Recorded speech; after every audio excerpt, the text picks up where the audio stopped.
The opinions expressed on this program are those of the program host and guest and are not necessarily those of this station, management, staff, and sponsors. WSTU does not endorse products that may be mentioned. Any reproduction or retransmission of this broadcast is strictly prohibited without written consent of WSTU. It's time now for the Crown Car Care Show. Call in with questions and comments, 220-9788, 220-WSTU. Now, here's your host. Well, September 4th. Yeah. 10-4. I've been happy 10, with you. 8 9-4. weeks till the election. Yes. Don't forget to vote. Yes. 8 more weeks. Yeah. Wow. Yeah. I've been listening to what they say. Everyone's platform. It's interesting. Yeah. In fact, I think Kamala Harris has about 10 dialogues. She has accents for each town she goes to. Well, you know what they say in Chicago. You know what the moniker is there, right? What is it? Vote early and vote often. Yeah, right. Even if you're dead or alive. Right. So there it is. But that's just Chicago. Yeah. That's not us. It's not Philadelphia. No. It's not Georgia. It's none of those places. No. Just Chicago. Yeah. They call it the Daley machine. Daley was the mayor of Chicago. Yes. When I lived there. Yes. Mayor Daley and his son took on for icons. And he was what I've always known as defined what a Democrat is in terms of what they are. It's a little different. It's more like politics and like labor unions and the machine, different than kind of what we see today in the political landscape. Both sides, both Republicans and Democrats. Right. They're not really what I remember as a boy. No, it's a little bit different. Yeah. It's just different. Yeah. Everything's different. Yes. But we are going to have the best show. We have a lot of stuff going on. And you know who sponsors this show is Crown Car Care. Yes. And that commercial that everybody hears, that was painstakingly written over the course of several months through many drafts. It was written by Frank himself.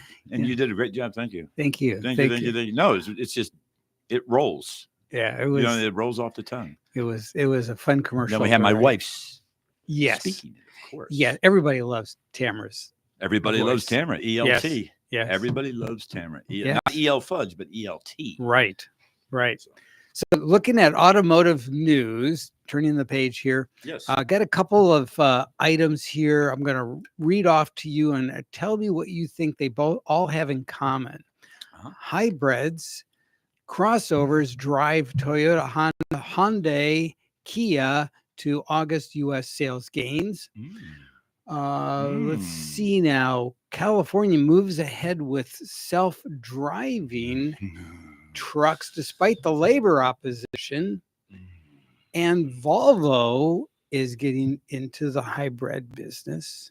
Good business to be in. In fact, you and I've been pushing that for years. It's a good business because you get the benefit of both worlds. Yes.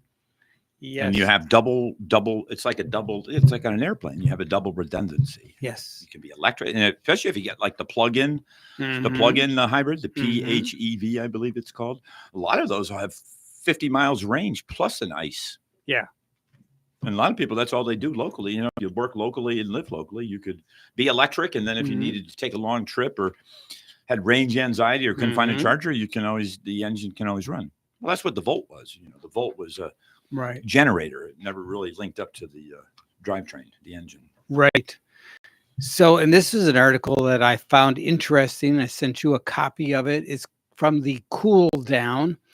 And it says, what Ford surprise canceling of EV production in favor of profitable ICE vehicle means for the industry. Gosh, I'm going to be you. It's so ironic that because bingo. The highlight of the whole show is ding. You tied it all in, brother. Right. Thought that the growth was going to continue. So so apparently they have a EV plant that was it was the F-150s, I believe, the Lightnings. Well, this is or the Mach-Es. This is out of Ontario. They have an EV plant. They're converting them now to the hybrids and the regular F-150s, Correct. I believe. Correct. So big changes. Yes. The Oakville, Ontario facility in Canada. So from electric sports vehicles to gas-powered pickup trucks. It's all being changed. I don't think we saw this. I think we're starting to see a plateau, not a peak, plateau on demand for EVs. And I think there's going to have to be another innovation of some sort to get everyone to run again as a herd to be buying them. Just my belief. I think so. And I think that's innovation. A solid state, something. There needs to be so. another big aha moment on these EVs. There's something that needs to come. Correct. And the volatility of the batteries blowing up on the watt, if they get hit, what I mean? There's just something needs to really say, wow, it's attractive now. Right. Yes. Our favorite electric car company, Lucid Air. Yes. Wasn't that the one where you found screws in the boot? So they made or in the frunk. It was the frunk. Yes, the front trunk. Yes. Leftovers. Yes. He didn't know where they went. It's like, okay, let's put that in our pocket. Well, you shocked him before you threw that one at him. You were hammering him on the lighting. How much it cost for the lens to change out the lens. I mean, you had him frazzled already, and then you hit him with the double whammy with the screws in the trunk. The poor kid didn't know what to say. Oh my God! It was. That's Frankie. Anytime we go to look at these cars, Frank's got a whole lineup of battering ram items that he just clobbers these people. It was just a question, just curious. So just going to touch on this about the Lucid products. Barely used, so that means gently used EVs. Is this resale prices? Their resale for them is less than half of the original MSRP. That needs to change too. Wow. Yeah. People said there yes almost needs to be price support on guaranteed. If instead of giving everybody tax credits, there should have been a floor on minimum trade-in value or blue book on recycle or getting rid of the vehicle. There should be a floor that's where the subsidy should go. So it will support the used car market a little bit. Remember they did clunkers for junkers. You got money for them. Almost like it when you get rid of your EV, like my Tesla, if I ever decide to get rid of it or sell it or trade it, there would be a minimum that it couldn't go below. Because the government would, I don't know how it would work or strategize, but I think that would be a good way if you were going to put government money at work to prop up, I guess, the used car market. Because there's fear out there. It's driven by fear, not anything else. Right. I mean, well, it's the same fear that drove the prices up during COVID for new cars. I mean, people were paying $10,000 and $20,000 over. Oh yeah, if you go through the history of the United States, anytime there's scarcity, it's But you know what I mean? Yes. It's fear that, remember toilet paper, you couldn't get toilet paper. And there was no more increase in demand. I mean, everyone didn't have diarrhea, for heaven's sakes. No. Do you know how that was? Johnny Carson was responsible for that. Do you remember that story? No. He actually made a joke in his monologue about TP. Really? People thought it was serious. And there was a run on toilet paper. Run, right? No pun intended. No, none Double intended. entente. Yes. But yeah, it was just a comedic moment.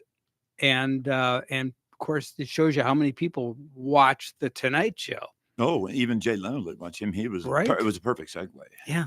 I never cared much for this next guy, but no, he was an insider. He was a high-paid producer or writer. He was a writer for the show, or David Letterman show, I believe. The guy that took over for David. So never cared for him, but his humor was average. Yeah.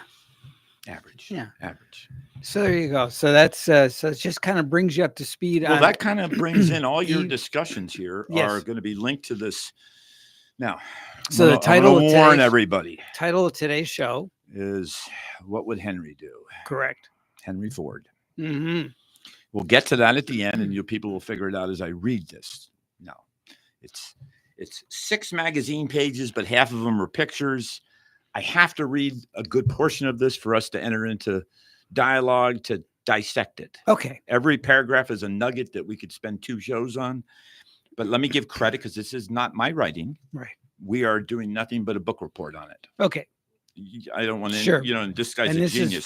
This is from John Clore. He works for Ford Performance, which is an arm of Ford, the performance racing. And they also have a thing that he's in charge of, which is like Club Hub, which goes around the car shows and connects not just Mustang owners, but the truck owners, Raptor owners, car enthusiasts that are in the Ford family. And he's provides a social platform, and he writes articles in this magazine that you've seen me bring in before. Remember, my car was in this Mustang magazine, Times, which is a journal it comes out every month, surprisingly, and from the Mustang Club of America, which is a nonprofit, and it's mustang.org is the website. And I look forward to this art magazine every month, not just for Mustang stuff, but for this guy, because it's I don't know how he gets away with it. He works for Ford, and when we're done reading this thing, right, I don't know. They may have changed the locks on the door. Well, so I mean, a lot of people that are in either the entertainment or news organizations will have a contractual arrangement that management will leave them alone until they don't want them to work there. Okay, I got you. So okay, they kind of have a tacit understanding. And this guy, let me just give some of his accolades. He's worked for the Detroit News, 15-year veteran journalist. He's worked at Auto Week, Edmunds. He's just all over the place. He's races cars. He's just into that whole industry. He knows it. I've spoken with him once. I called him on the phone to ask him about this race. Went up and yes. So here is the title of it. It is in the newest Mustang Times. I really need to start reading some of this, and I'll kind of, if I skip, it's not because I'm unprepared. It's just I don't want to bore people. Right. I don't know if I'm a great reader, but we'll see. You may have to take over. But amid slumping auto sales, Ford fans fret over fewest choices, highest prices, while cars have now become far too expensive. That is and you have a copy, so you can kind of follow along with me. And it's just dynamite. I've read it like 5 times. My mom's read it. It's just really good stuff. I'm not sure who put a brick on the gas pedal of summer, but it seems to have raced along so fast now. I'm left wondering how the traditional vacation season has totally passed by me. Oh, well, at least I was able to spend some quality time with many of you at car shows and auto events this year. As always, you can see photos and read about me, some of them every week in the enthusiast section at performance.com. Okay. Now, some of these beginning paragraphs are about his interactions with people at some different events, and I will get to it. It would take it. I am pretty fortunate that I'm still able to make a connection with so many Ford owners and fans who otherwise may have no interaction from anyone from the Blue Oval, which is the parent company. Right. Ford's new Mustang Unleashed events program at selected venues across the country is an all-encompassing, super cool, but due to its size, cost, and focus on non-automotive experiences, it's just not practical to get set up at a myriad of club shows that take place at nearly every state all summer long. That's where my Club Connect program can make a difference. He's justifying his job. It would take a team of people, tens of thousands of dollars for Ford to support these club-centric events with a traveling road show. But I can drive with my Ford Performance Connect van just about anywhere and set up my 10x10 meet and greet tent to create consumer touch points for a fraction of what it would cost Ford marketing brand teams. Better still, meeting you at shows not only feeds my content creation for Ford Performance website, but it gives me direct face-to-face feedback and insight on what you as loyal Ford owners are most concerned about. We're both loyal Ford owners. Yes. Right? To keep me centered, I also make sure to attend several multi-marquee events, which would be other brands, where I can meet and talk with non-Ford owners as well and compare what is top of the mind with them to where we stand. And this is where this article begins. Top of the mind. Now, the first show he was at was in Michigan. And then funny how I give away so many Mustang posters to non-Ford owners here. But it's fun to banter with the GM and Mopar owners when they come to my tent. While the pony car discussions this year have pretty much silenced by both Camaro and Challenger leaving the market, it's interesting to hear GM owners talk about the advent of EVs and how expensive new cars are these days. Interesting. The Chrysler, Dodge, Ram, Jeep people who come by seem more concerned about the parent company just wanting to make more money and profit. Very interesting. That's I believe that's the Stellantis, which is an Italian company, isn't it? Nonetheless, they snapped up their free Mustang posters, as he said it in quotes, for a friend, as they strolled along the show's front and center 60 years of Mustang display that was at this first Detroit show he was at. They had a display of the 60-year history of Mustang and had different cars, not by Ford, but by the actual show people. And that was AACA, which is the Antique Automobile Club of America. Blah, blah, blah. I'm not going to read this. Okay. When Jenny and I had set up my Club Connect tent right next to the big Mustang Features tent, despite the challenges of heat and humidity and eventual rain, we spent a day giving away a few hundred of our exclusive Mustang 60 mini posters. In between, we staged a few 40-minute presentations and door prizes. We could only be there on Friday, so we had another event to attend to in Ohio. So he moves on. Right. And here he is at his next event. And he is quoting, "At one point, I hear my wife, Jenny, who goes with him on all these, call out to a woman walking by our tent. She says, 'Do you own a Mustang? We've got a free poster for you.' Looking almost too bothered to reply, the woman shook her head, saying, 'No, I own a Maserati.' As she walked up to our table and proceeded to snap up a few of our free Ford Performance Specialty Vehicle wristbands. As she reached for a Mustang 60s free poster, she continued with, 'Plus, I own a BMW.' I couldn't resist. 'A Maserati and a BMW,' I said. 'So with both of your cars likely in the shop, let's take a look at these nice new Mustangs.'" Isn't that great? It's fabulous. And they Guy's probably a great writer. Yeah, they could have sent them the Crown Car Care to put them back on the road. Absolutely, absolutely.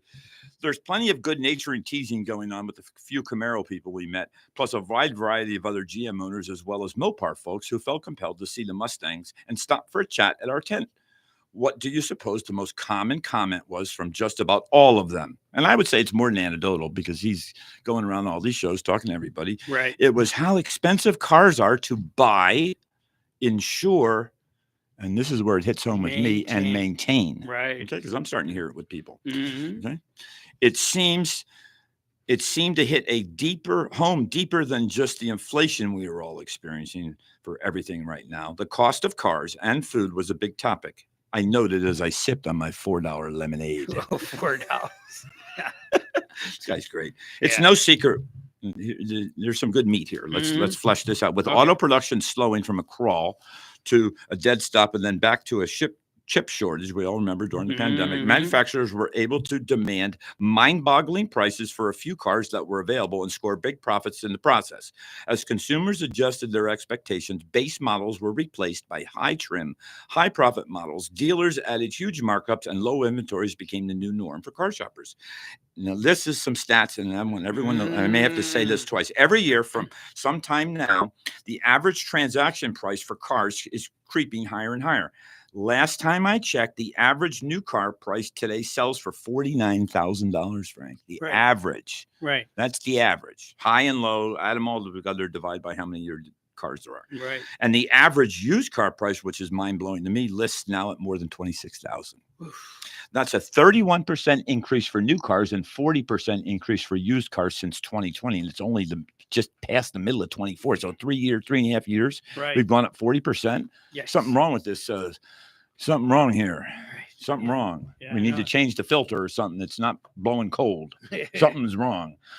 As new car pricing has risen to record highs, so have the amount and length of monthly payments. It's so bad that one study said most Americans now need an average annual income of $100,000 to afford a new car, which leaves out 60% of the American households. That's a problem because it's going to catch up to all the robber barons, and they're going to run out of buyers. And when they run out of buyers, because who do you think made these big companies who they are? Who made Home Depot the big company that they are so the CEO can make $1 gazillion a year? The average guy. Consumers. The average man. The humble, average, middle guy that's boring, that has an average income, an average life, is what grew these monstrosity of companies to the point where greed is taking over, and now they're just manufacturing to take care of their exclusive upper 5%, the rich people. And they forgot about the people that made the companies the size that they are. Interesting. That's just my my 2 cents. It could be wrong. And it's not just purchasing a car either. Now, here's where it hits home with me. Runaway inflation, the evaporation of disposable income, multiple interest rate hikes, skyrocketing auto insurance premiums, and a huge jump in maintenance, repair costs, and labor costs have made car ownership simply too expensive. Yeah, very true. Okay. This is written from a car guy's Yeah, perspective. this is right. yeah. He's using this as a way to insert his two. He's probably bottled this up for a year and now he's spewing it out. Right. It is just magical. Yeah. And here's the kicker: there are fewer and fewer affordable cars available in the United States because automakers have dropped smaller, cheaper cars to focus on producing larger, expensive, high content, high margin, high profit SUVs and trucks instead. While they cite low demand, remember this: they cite low demand and lack of sales for the shift. We'll take a break here in a second. And they don't address the fact that you can't sell what you don't make and what's not on the dealer lots. The problem for entry-level buyers, and this is the problem, just like the real estate market's going to tank too unless we can get first-time buyers to buy them and afford them. If first-time buyers can't afford a home, how in the hell 5 years or 10 years later are they going to be able to jump up to the more expensive homes? It's like a ladder when you buy homes. You buy entry level, and then as you have a family, Sure, that's what you choose or whatever partner, and then you buy bigger, and as you get more successful and older, you buy bigger homes. But that whole process, that cycle, has to start with the entry. Same with cars, right? Same with cars. You know, you have an experience with Ford. My parents always owned Fords. Ford Pinto, Ford Maverick. No power steering, no power brakes, and no air conditioning. Roll up windows. Yeah. Bronze in color hubcaps. Nice. Straight six. A good engine, by the way. Fabulous. It was just your arms were strong and your foot was strong. No power brakes. No power brakes. I know. Manual. Same with our Ford Pinto station wagon. Bright red, by the way. Bright red. 4-banger, no air conditioning. Crank windows. Yeah. I didn't have power brakes on my Ford Fairlane. I may have had power steering, but no power brakes. You got by just fine, didn't you? Got by just fine. Yeah. Remember. Now, here is where he throws in some stuff about cafe standards. And why don't we take a break and we'll come back and then I'll read. We'll talk about cafe standards. Which is the mileage, and wait till you hear what I read. All right. Looking forward to it. So stick with us. We have much more to cover when we return. 30-second timeout. We'll be right back. Absolutely.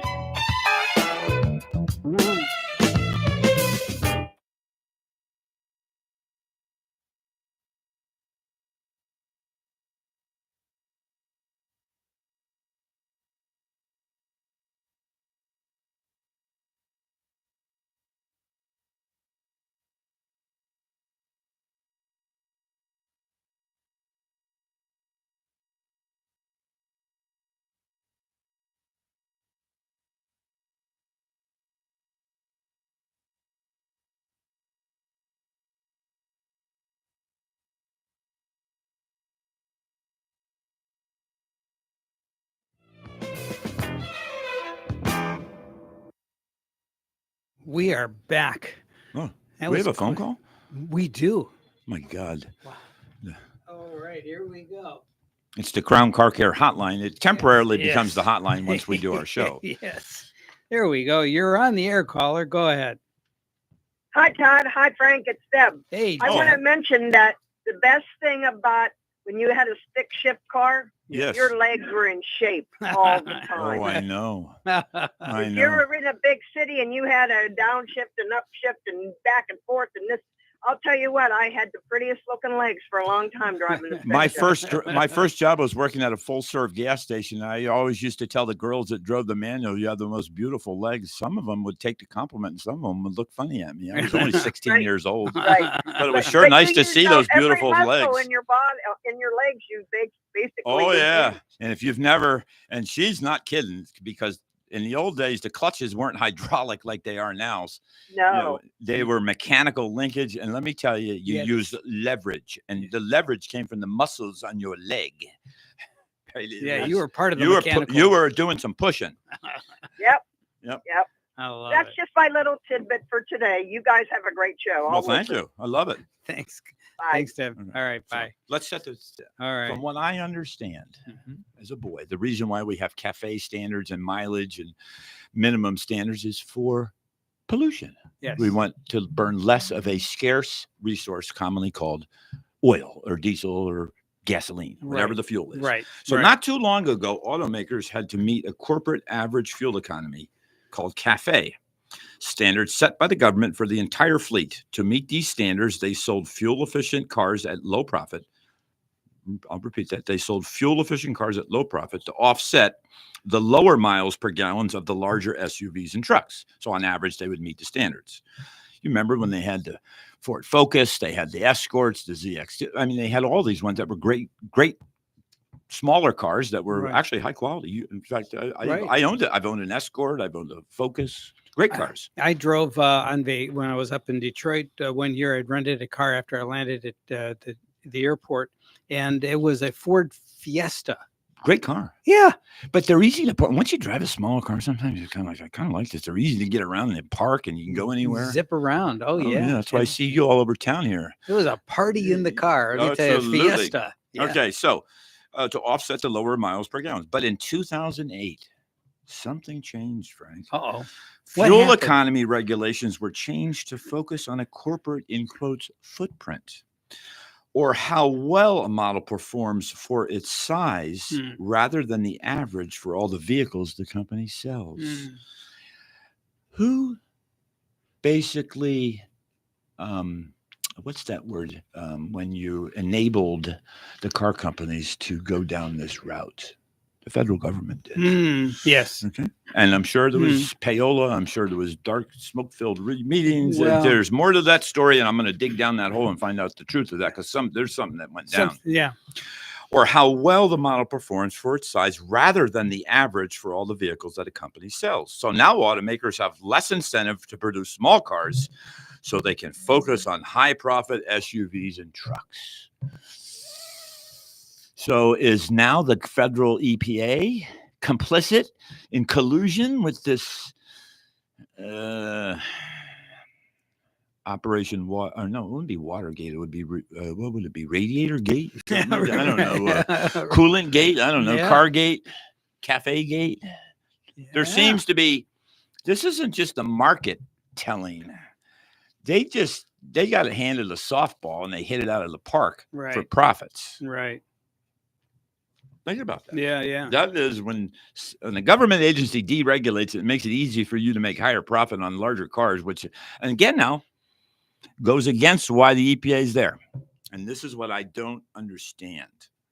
I thought we had all these standards, Frank, to save our world, minimize our footprint. Oh, yeah. Oh, by the way, I handed you a handout. Could you turn to the last page of your handout? Yeah. I happened to print something up that was quite interesting.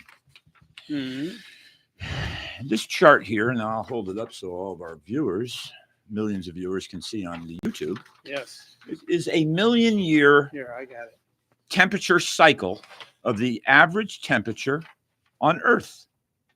Now, the first thing I noticed when I looked at this thing is the darn thing repeats itself. It looks the same. It goes, it's low, then high, then low, then high, then low, then high, then low, then high, then low, then high, then low, then high, then low, then high. Now, all the highs are all the same. In fact, there's past periods of and they seem to be about every 50,000 years. It looks like to me is when you see the change take place. Now, right. So this looks a little bit. Have you ever seen an EKG? Yeah, it looks like a heartbeat. Now, if I look at this whole picture, this looks like a heartbeat. Yeah, it is the heartbeat of Earth. Yeah. Now, if I look at the whole picture, am I going to gather more information than if I just look at, say, 50,000 years? Yeah. Ignore everything else. What if I just look, Frank, at the very end here, and I see load high? Oh, world, are you listening? The Earth is overheating.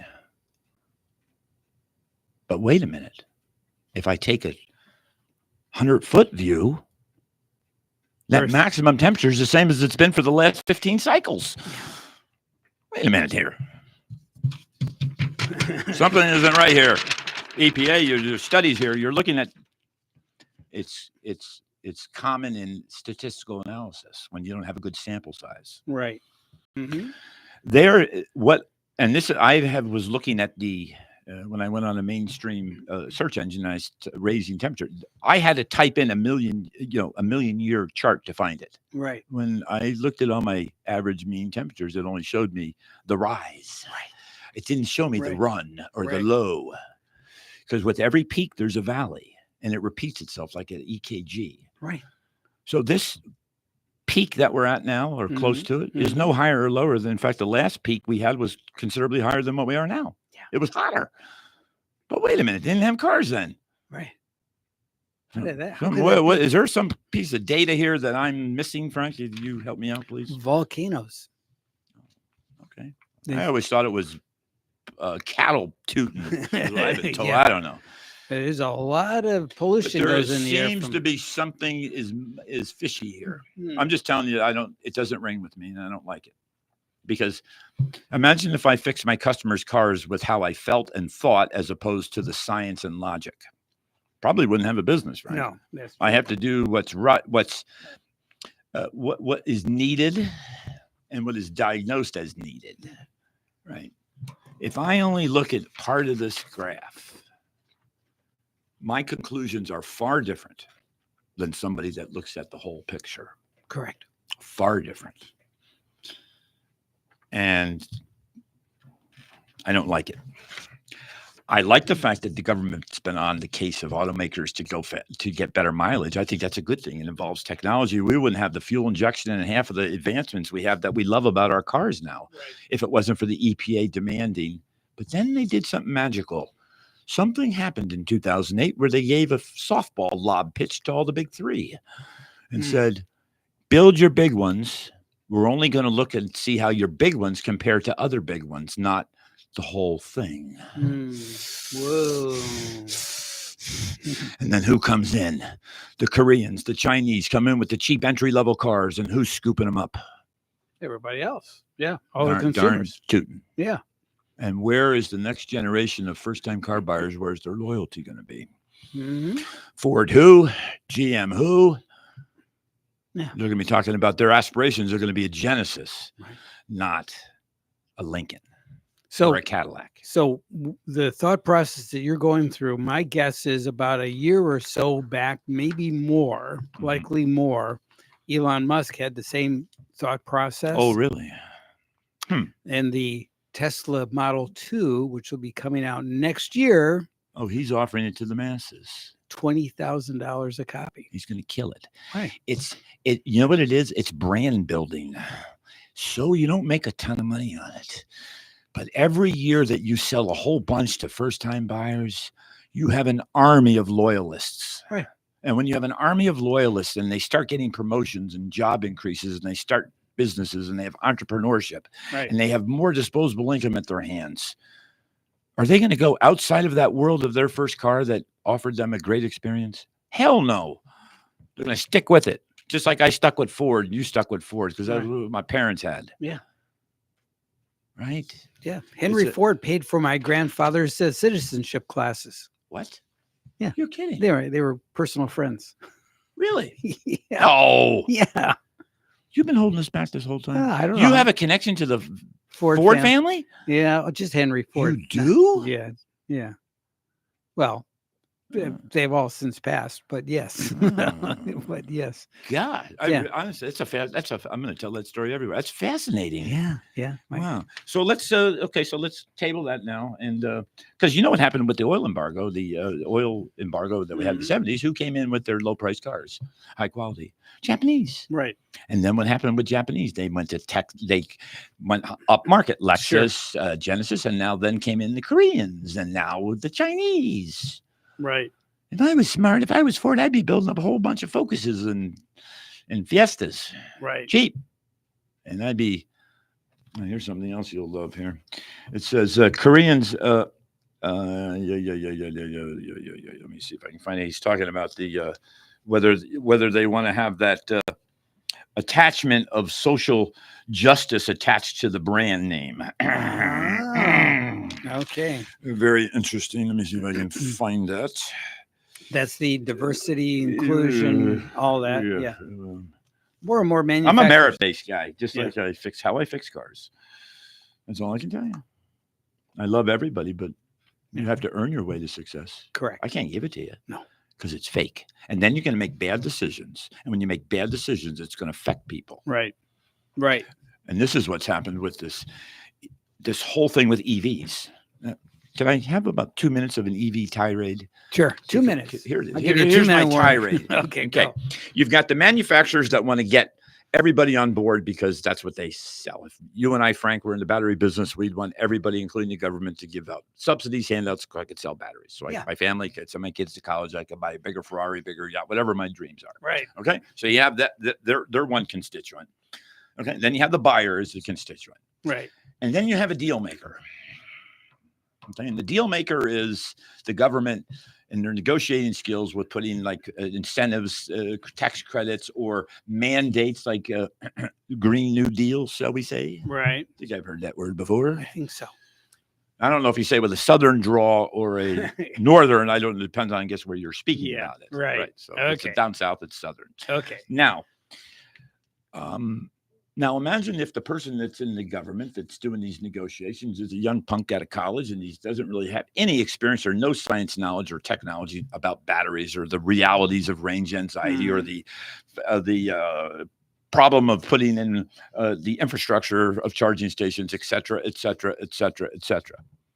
All they know is we want an agenda and we want people to buy the cars and we want to make so the manufacturers can make them. Right. But what did the public say about electric cars? Even though I love them to death and I love Teslas, they said, we're not buying them. They're not buying them. Right.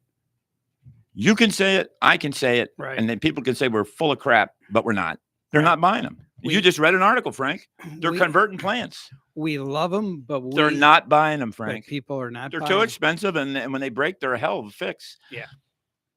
And people aren't comfortable with going to charging stations and being charged different rates, and you don't understand the billing. It's the Wild West. It's the wild, just like the payphone scams back in the 70s, wherever you went, you had these third-party payphones, and you would get ripped off. Yeah. Same thing.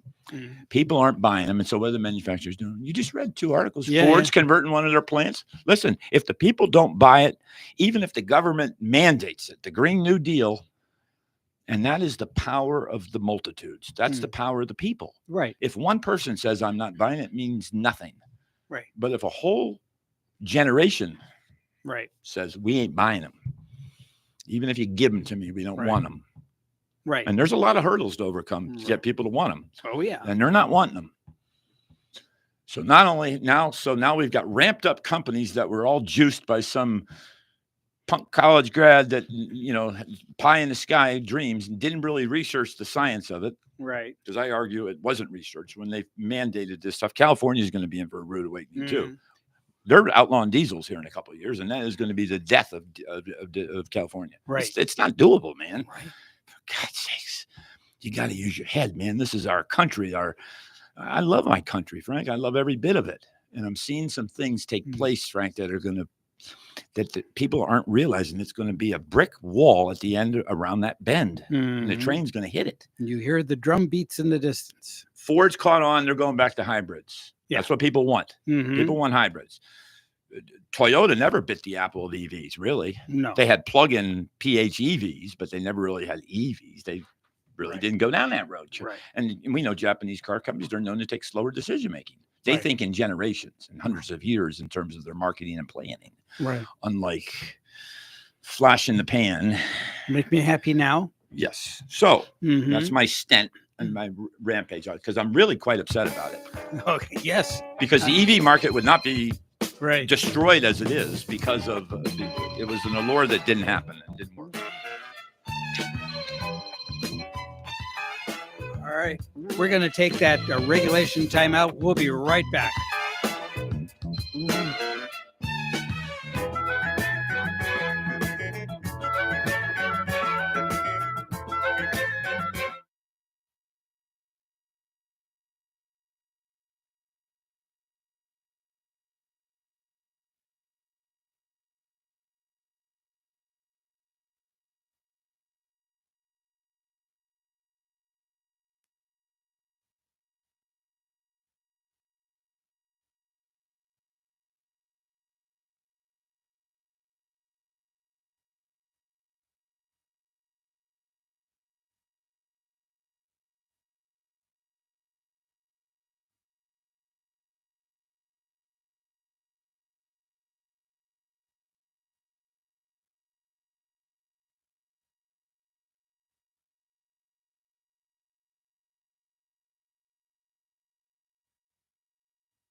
Introducing the Buick Fauci with built-in GPS that's got you covered wherever you go. Fauci, I'd like to drive to the bank. That's a good reason for a mask. Other GPS systems make driving predictable, but when it comes to giving directions, the Fauci can't make up its mind. Fauci, take me to Macy's. I don't think we have enough information to do that, quite honestly. Driving in bad weather is never an issue because the Fauci doesn't follow the science. It follows the teachers' unions. Fauci, I need to drop my kid off at school. I totally disagree with you. The Buick Fauci, the car that's been locking down the competition for over a year. Fauci, can you show me how to get to the theater? Here we go again with the theater. Let's get down to I heard they have an entry level.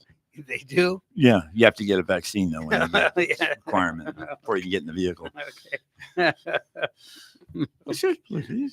the way it works. That's Very- what. That's what. That may- That's one of the fundamental. What is it? Their mission statement. Yes. is that you have to be. Yeah, I'm not going to say that. I already released it off my tongue. Yeah. Okay. I had to do it.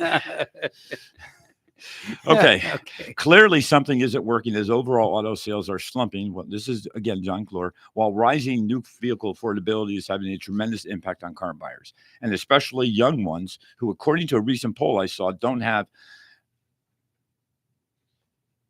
aversions to buying a Chinese brand car. You can stop telling me, hey, John, go tell them we need a $25,000 Mustang. One of our trend reports has stated most young people expect brands to take a stand on social and environmental issues. But I bet most would rather have an automaker just to make a dependable, affordable car instead and leave the social stuff to Bud Light, Disney, John Deere, and the like. Whoa. Whoa. Okay. Now, back to the topic. Have we somehow failed to see the market properly with too many losses on the EV side and too many misses on the ICE product lineup side? As always, I'll let you be the judge. If we have, well, don't dismay. Henry Ford himself once said, failure is simply the opportunity to begin again, this time more intelligently. Yes. You got to like this guy. It makes you wonder, what would Henry do today? What would he do today?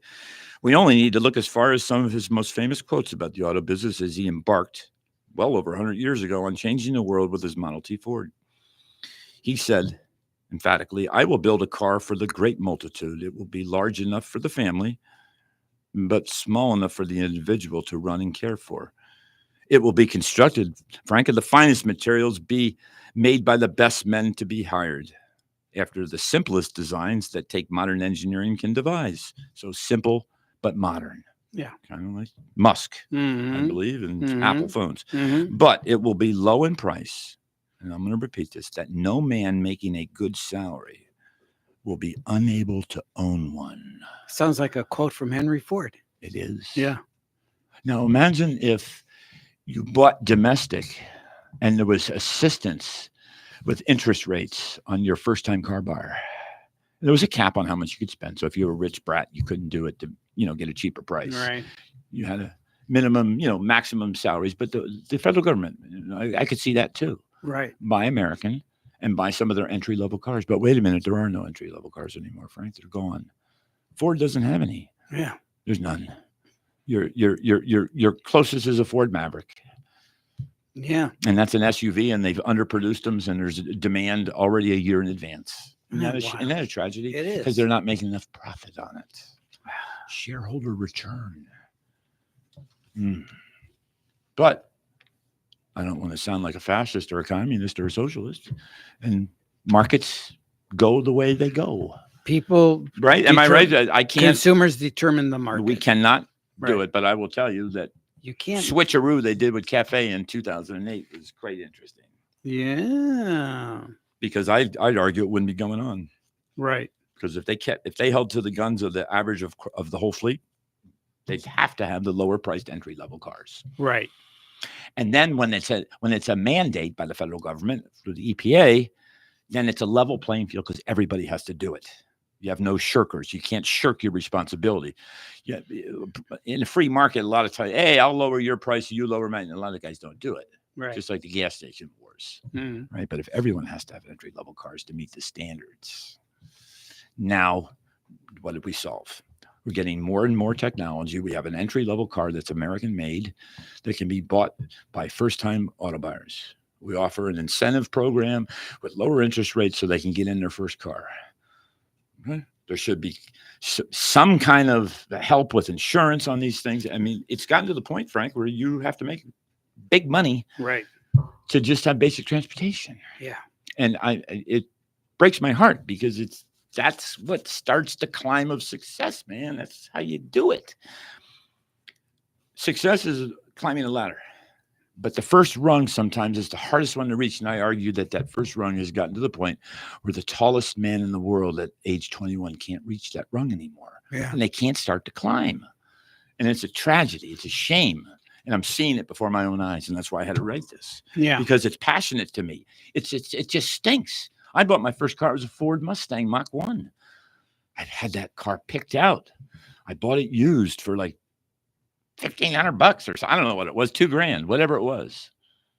I had most of the money and my dad loaned me the rest and I paid him back. A little thing on my bulletin board. I paid him each week for my lawn cutting. But I was able to afford the insurance myself. I paid for it. It was dirt cheap. Well affordable for me running a recycling newspaper, cutting grass, babysitting hustle in my neighborhood. I could afford to pay for my own car insurance. Nice. As well as working part-time at a gas station. But it was, yeah, Todd, you're paying for your own car insurance. Now, if I ask my son to pay for his car insurance is $6,000 a year. Yeah, right. Not going to happen. It's not going to happen. Something's out of whack, Frank. Yeah. And has to change because you got to be able to reach the first rung. Mhm. Because if you cannot get to the first rung, you cannot climb. Right. Who's going to boost you up? Well, maybe it's people like us saying out loud enough. Maybe it's Elon Musk. Maybe it's somebody with new, bright ideas that can make our country better. Let's not look at the candidate. Let's look at what they say, not how they say it. Let's look at let's really take a close look. All of us, all my listeners, let's look at the platforms, what they really mean. Not how he says it, what he says it, how many vacations. No, I don't care about vacations. I don't care what he said. Mm-hmm. I want the platform. Right. Make the rung attainable for the youth. There's broken youth out there that have no dreams anymore, Frank. I hire them. Yeah. Crown Car Care, who supports this show. By the way, if you have a car maintenance need, come to one of my shops. Right. But I will say this. Yeah. They come into my business for jobs. These poor kids, they're broken. They have no dream. They need $7,000 to get into a rental apartment. $7,000. They don't have that kind of money. Their parents don't have that kind of money. Right. I've loaned it to some people, my workers. What are you going to do? What are you going to do? Well, something has to give. Yeah. There's an election coming up in 8 weeks. Let's all make the right choice. I don't know what the choice is. I really don't know. Sometimes I think it's a uniparty. I just think there needs to be some. I don't care about myself. I don't need benefits. I don't need anything. Tax me a little bit more, but let's give that rung so the youth can attain it, and we'll be in a great place in this country. And that's my last thing I got to say. All right. Everyone, farewell. We got 3 minutes. Oh, we got 3 minutes. Oh, well, okay. Yeah. Or just to put it more succinctly, Henry simply stated, we have just one main purpose during these years, and that is to give the people the transportation of the most dependable quality at the lowest possible price. Sounds like Henry Ford's been listening to us in my tent all along. Yeah. The ghost of Henry. And it's not just John Clore. It's not just Todd Harris. It's not just Frank saying this. The writing's on the wall. You read me 3 headlines that mirrored this. Exactly right. Right? Yeah. Something has to change. Yeah. I try to change it. I pay as best I can in my business. I hire smart people. I hire people that need opportunity. If you're looking for a job and you're a good technician, come to either one of my shops. I'll hire you. Yeah. Right? I do that kind of stuff. And I've been in business 18 years. We do great service. We're not perfect. We have a fabulous customer base. We have all the latest equipment and technology. So Crown Car Care is the best around, in my opinion. Ask my kids. My son works there now. Yeah. Son works there part-time, and so my daughter does too. My wife does. So how many employees do you have all told? Depends on the month. No, maybe 15, 16, maybe. All right. Total. So 15. you got serious payroll. Yeah, but That means you got a lot of cars coming in and out. Yeah, because they trust us. Yeah. It's not this shifty stuff I'm talking about here. I don't sell the high priced SUVs and they give you different price points. And we talk to you. We listen to you. We listen to, Right. are you going to keep the car for a year just to get it by? Well, then that's a different kind of fix than if you're going to keep it for 5 more years. Now we got to put some maintenance involved in there. We'll Right. talk to you about all that stuff. Ladies and gentlemen, come to one of my shops, call us on the phone. You'll love what you see. I'll tell you, my English isn't perfect. My shirt's not always tucked in. My shops are pretty clean. Yeah. But They there's are. one thing we do. We give you love and we give you attention. We're Christians, and every one of us gives it all. And we do. Just like I do on my radio show. And so if you looking for a change, come over to Crown Car Care. In fact, I just picked up a fleet. I'm not going to say who it was, of 22 trucks. They came to me. Nice. I was delighted to have that happen. Delighted. They Sure. came to us. Isn't that I didn't great? have to pursue it. Maybe he was a loyal listener. Yeah, I'd like to So- think so. So this is Frank. This is the first time I've ever breached into politics on my show, slightly at the end. Yeah, a little bit, but it's all right. I mean, bottom line, it's just like the products that consumers buy. The consumers ultimately, Yes. or the voters ultimately, make the choice. The masses make the choice. Cheating, no cheating, doesn't matter. Right. Doesn't matter. No. I think there's going to be some change around the corner here in a couple of months. But I don't know. Well, we'll see. What do I know? What do I know? I know where I'm not going. Denver, Colorado. I have no intentions of going there, No, especially visiting friends that live in apartments. could be There's dangerous. very dangerous. I hear. In any case, everyone have a great night. We'll talk to you next week, and it's getting towards Christmas. Right. Give Todd and his staff a call at their mainline number at 7818000. It rolls off your tongue. Yes. People have tried to buy it for a lot of money. I won't sell it. No, Nothing's for sale on that phone number. Nothing. nothing. All right. We'll see you next week right here.